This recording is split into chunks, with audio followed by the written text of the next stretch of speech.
اور اس سے ایک استدلال کروں. حدیث اس طرح وعن ابی ہریرہ رضی اللہ تعالی عنہ قال یا رسول اللہ من اسعد الناس بشفاعتک یوم القیامہ فقال رسول اللہ صلی اللہ علیہ وسلم لقد ظننت یا ابا ہریرہ الا يسألنی عن هذا الحدیث احد اول منک لما رأيت من حرصك على الحديث اسعد الناس بشفاعت یوم القیامت من قال لا الہ الا اللہ خالصا من قلبه او نفسه رواہ البخاری فی کتاب العلم. حضرت امام بخاری رحمۃ اللہ علیہ اس حدیث پاک کو ایسے کتاب العلم میں لائے ہیں. حضرت ابو ہریرہ فرماتے ہیں کہ میں نبی کریم صلی اللہ علیہ وسلم کی خدمت میں آیا اور میں نے کہا کہ اللہ کے رسول ایک سوال کرنا ہے. کہا کہ پوچھو.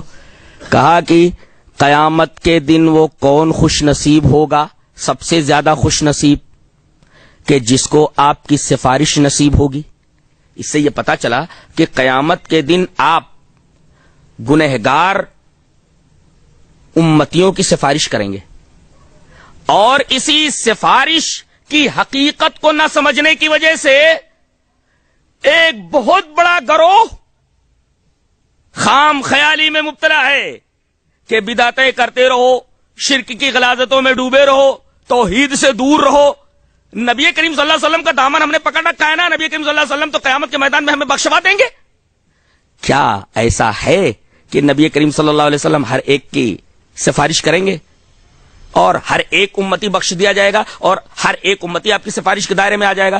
ابھی اسی حدیث کے اوپر رکے رہیے, اس بات کو بیان کرنے کے لیے کہ سارے امتی آپ کے سفارش کے دائرے میں نہیں آئیں گے, اور یہ بتانے کے لیے کہ کون سا امتی آپ کے سفارش کے دائرے میں آئے گا وہ حدیث بیان کرتا ہوں. ابھی اس حدیث پر رکے رہیے, اس حدیث کو میں نے پڑھ دیا ہے, اس کی شرح بعد میں کرتا ہوں. اس بات کو مدلل کرنے کے لیے ایک اور حدیث حدیث اس طرح وعن ابی ہریرہ رضی اللہ تعالی عنہ قال قال رسول اللہ صلی اللہ علیہ وسلم لكل نبی دعوت مستجابہ فتعجل كل نبی دعوته وانی اختبأت دعوتی شفاعة لامتی یوم القیامہ فہی نائلۃ ان شاء اللہ من مات من امتی لا یشرک باللہ شیئا رواہ مسلم فی کتاب الایمان. حضرت امام مسلم اس حدیث پاک کو ایسے کتاب الایمان میں لائے, راوی حضرت ابو ہریرہ ہیں. حضرت ابو ہریرہ فرماتے ہیں کہ نبی کریم صلی اللہ علیہ وسلم نے ارشاد فرمایا کہ ہر ایک نبی کی ایک دعا ضرور قبول ہوتی ہے, مستجاب ہوتی ہے. جتنے بھی انبیاء کرام آئے 1,24,000 سے کم یا زیادہ, اور ہر ایک نبی سے اللہ تبارک و تعالی نے یہ کہہ دیا کہ تم بہت ساری دعائیں کرو گے میں قبول کروں گا, اور بہت ساری دعائیں کرو گے میں ریجیکٹ کر دوں گا, قبول نہیں کروں گا, لیکن ایک دعا گارنٹیڈ ہے, ایک دعا ضرور قبول کروں گا, یہ میری طرف سے ضمانت دی جاتی ہے. نبی کریم صلی اللہ علیہ وسلم نے فرمایا تو وہ دعا جو گارنٹیڈ تھی ہر ایک نبی نے دنیا ہی میں مانگ لی. فتعجل کل نبی دعوتہ, ہر ایک نبی نے اپنی دعا میں جلدی کر ڈالی, دنیا ہی میں وہ دعا مانگ لی, لیکن میں نے اب تک اس کو استعمال نہیں کیا ہے, اس کو چھپا کر رکھا ہوا. کائے کے لیے؟ وَإِنِّي اخْتَبَأْتُ دَعْوَتِي, میں نے اپنی دعا کو چھپا کر رکھا ہوا. کائے کے لیے؟ شفاعةً لِأُمَّتِي يَوْمَ الْقِيَامَةِ, اپنے امتیوں کی سفارش کے لیے قیامت کے دن. اب سارے امتی خوش ہو گئے کہ وہ دعا گارنٹیڈ ہے, دعا کی جائے گی, سارے امتی بخش دیے جائیں گے. آگے اسی شبہ کا جواب ہے فَهِيَ نَائِلَةٌ إِن شَاءَ اللَّهُ مَن مَّاتَ مِنْ أُمَّتِي لَا يُشْرِكُ بِاللَّهِ شَيْئًا, میری سفارش کے دائرے میں وہی شخص آئے گا جو دنیا میں شرک نہیں کرنے والا ہوگا, میری ذات میری صفات میرے حقوق کے اندر یہاں سے توحید لے کر کے گیا ہوگا. اگر کچھ گناہ ہو گئے ہوں گے تو میری سفارش کے دائرے میں آ کر کے بخش دیا جائے گا اور جنت میں چلا جائے گا, لیکن جو یہاں سے شرک کر کے گیا ہے وہ میری سفارش کے دائرے میں آئے گا ہی نہیں. اس سے یہ پتا چلتا ہے کہ آدمی کو شرک کے باب میں قدم پھونک پھونک کر رکھنا چاہیے, اس لیے کہ گناہوں کے اوپر تو کمپرومائز ہے مگر شرک کے اوپر کوئی کمپرومائز نہیں ہے. ہاں اگر توحید کے ساتھ بہت سارے بھی گناہ لے کر کے گیا ہے لیکن توحید مضبوط لے کر کے گیا ہے تو انشاءاللہ بخش دیا جائے گا, یا اسی طریقے سے جہنم سے نکال کر کے جنت میں داخل کر دیا جائے گا. دلیل یہ حدیث پاک. وان ابی ذر الغفاری رضی اللہ تعالی عنہ قال قال رسول اللہ صلی اللہ علیہ وسلم یقول اللہ تعالی عز وجل یا ابن آدم لو عملت قراب الارض خطایا ولم تشرک بی شیئا جعلت لك قراب الارض مغفرۃ, رواہ احمد فی مسندی. حضرت امام احمد بن حنبل رحمہ اللہ اپنی حدیث کی کتاب مسند احمد کے اندر اس روایت کو لائے, اور یہ روایت حدیث قدسی ہے, یہ حدیث قدسی ہے. حضرت ابو ذر غفاری فرماتے ہیں کہ رسول اللہ صلی اللہ علیہ وسلم نے ارشاد فرمایا کہ اللہ فرماتا ہے.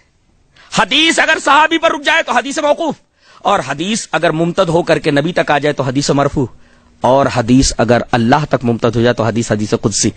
جانتے ہیں یہ حدیث ایسے صحیح نہیں ہوتی.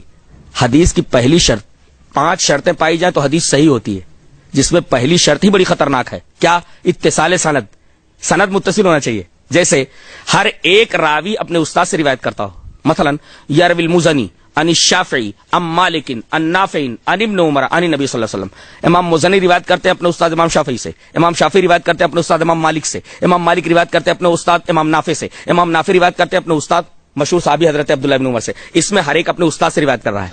اگر کوئی راوی اپنے استاد کو چھوڑ کر کے استاد کے استاد سے روایت کرے تو اس کو حدیث مدلس کہتے ہیں. مدلس. اب بھائی امام مزنی کے استاد کون؟ امام شافعی. اور امام شافعی کے استاد کون؟ امام مالک. اب امام مزنی کیا کریں؟ بیچ سے اپنے استاد امام شافعی کو ہٹا کر کے ڈائریکٹ یہ کہیں امام مالک سے روایت کریں تو یہ مزنی مدلس ہو جائیں گے. تو یہاں اتصال سند ہے, ہر ایک اپنے استاد سے روایت کر رہا ہے, یہاں انقطاع نہیں ہے. یہ حدیث صحیح کی شرط اول ہے, پہلی شرط ہے کہ بیچ میں کہیں کسی راوی کا انقطاع نہ ہو, گرا ہوا نہ ہو.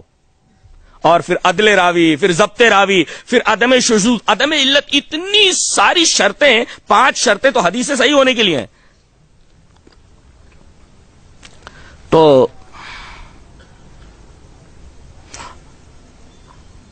یہ حدیث صحیح ہے اور نبی کریم صلی اللہ علیہ وسلم تک نہیں بلکہ اللہ تبارک و تعالی تک ممتد ہے.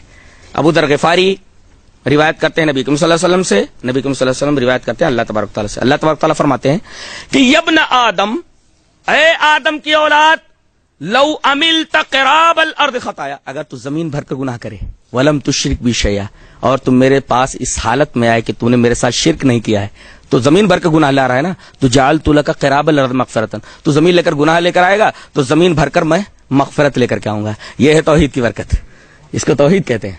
اب توحید اگر لے کر کے گیا ہے تب تو بچنے کا اس کے پاس ذریعہ ہے, اور اگر توحید لے کر کے نہیں گیا ہے آخرت میں کوئی کمپرومائز نہیں ہے, اس کے اعمال کا کوئی وزن ہی نہیں ہوگا, ڈائریکٹ جہنم میں, اور کبھی جہنم سے نہیں نکالا جائے گا. تو اب سفارش کا مسئلہ حل ہو گیا کہ سفارش کس کی ہوگی؟